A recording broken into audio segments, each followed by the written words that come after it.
لوګر کې د صنعت او سوداګرۍ ریاست د مستهلکینو د ملاتړ کمیسیون غړو په ملتیا د مرکز پل عالم او ولسوالیو له بازارونو څخه راټول شوي تاریخ تیري او بې کیفیته خوراکي او ناخوراکي توکي د دغه کمیسیون د غړو تر مخ وسوځول. ورته وخت کې د لوګر د صنعت او سوداګرۍ رئیس د دغو تاریخ تیرو او بې کیفیته توکو اندازه 11 ټنه ښیي او د روغتیا لپاره یې زیانمن ګڼي.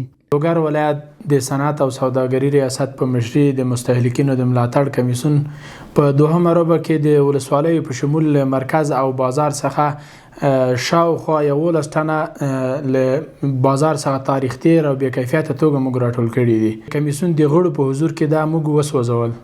نوموړي همداراز پر هټیوالو او پلورونکو غږ وکړ چې د تاریخ تیرو بې کیفیته توکو له پیر او پلور څخه ډډه وکړي او په مخنیوي کې حکومت سره خپله همکاري لا ډیره کړي. د لوګر ولایت صنعت او سوداګرۍ ریاست له ټولو خوراکي او غیر خوراکي توکو له پلورونکو څخه غوښتنه لري چې وخت تیري او بې کیفیت خوراکي او غیر خوراکي توکي په مشتریانو باندې ونه پلوري.